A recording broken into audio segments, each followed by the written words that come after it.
Are those just sort of like clickbaity headlines where they talk about making little black holes with the LHC, or like purposely creating black holes? Well, mostly, yes, you're seeing clickbaity things. I mean, Yeah, yeah. so the theory does predict that it's possible that it could create really mini black holes. But the idea that it would create a black hole that would destroy the universe is just complete fiction. Mhm. And, it was astonishingly, it was mostly promoted by this, ridiculous high school science teacher in Hawaii. And, but because it had such, sensationalistic aspects, it was picked up by the press everywhere. And this guy really knew nothing. I mean, in fact, as they said, if he read the next lines in a paper, in any of the technical papers, the same theory that predicted that you could possibly create a mini black hole also predicted it would evaporate almost immediately. Mm. So, but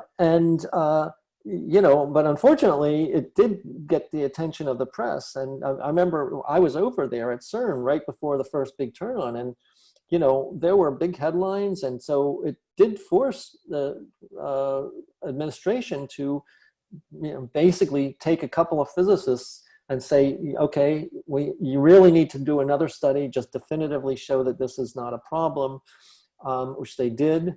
The other argument is that in the cosmos, there are collisions happening at far, far greater energies than we can ever create here.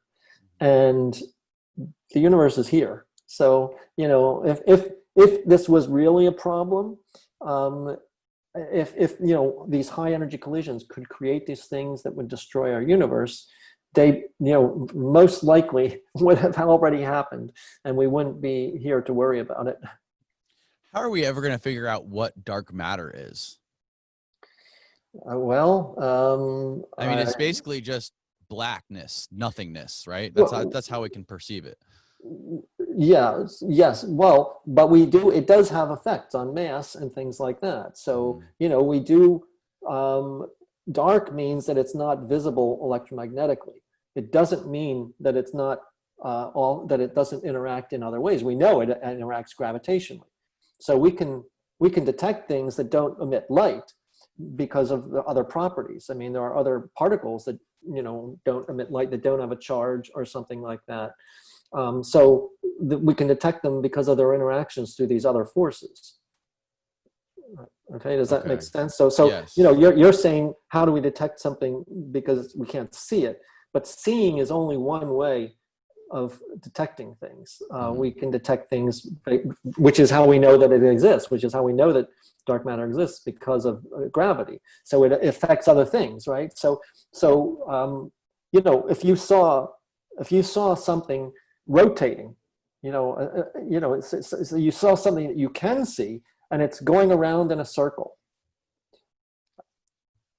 To keep something going in a circle, we know is gravity needs to keep something going in a circle. There needs to be a force. Okay, I mean, even at the simplest level of Newton's laws, we know that things, if they don't go in a straight line, there's got to be a force that's holding it in. So the reason things, any object with mass moves around something is because something is holding it in. Now, that something could be electricity and magnetism. And so if you have a positive, or say you have a positive thing at the center and an electron around it, like, this primitive idea of an atom, right? An electron. Okay, it's the electromagnetic force that's holding it together, right? The attraction between positive and negative charges. You have the Earth going around the sun. It's because the sun has a huge mass, and the Earth is also has mass, and it moves around it. But suppose it's possible that you don't see something. So suppose there's something out there and it doesn't emit light like the sun, but we see an object, we see a planet moving around something. Okay, or even what we see is sometimes whole galaxies moving around something. We know something is there. Something is there. We can't see it because it's not emitting light like the sun, but we know something is there. And so that's how, if you study the motion of these things, what the speed is, what the distance is, what the curvature is. Again, the curvature is really important. How we can tell what the strength of this thing is, and we can tell properties about it, even though we can't see it conventionally with light. Have you ever seen the movie Interstellar? Yes. What did you think about? What did you think about it? Did you like it?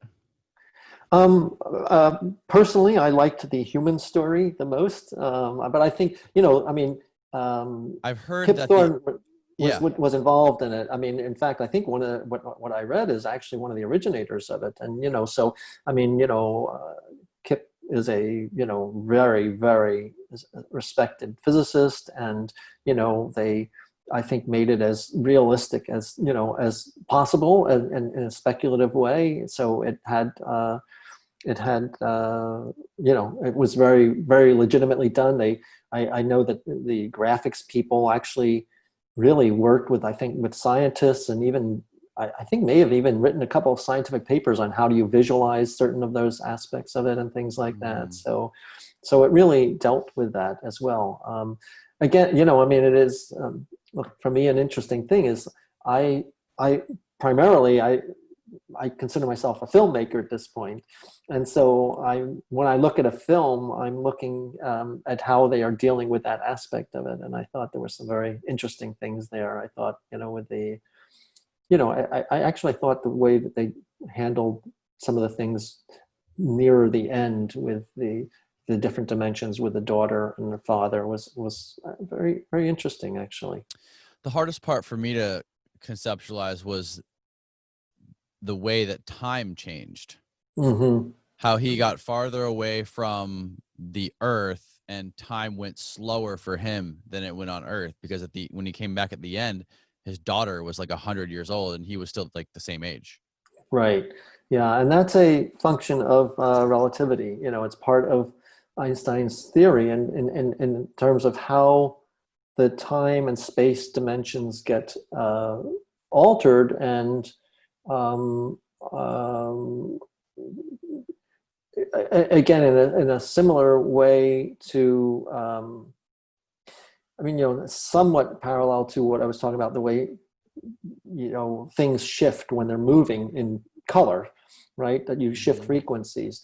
There's a certain sense to what you can imagine that it's time also can be changing. That when you're moving, when you're under the effect of a field, of a strong gravitational field or something like that. So I don't know if that helps at all, but think in terms of the way we know that sound or colors can shift when you're moving. Well, time as can as well, actually. I think the next thing that we're going to discover at CERN is time machines. Uh-huh. I think that would be pretty cool.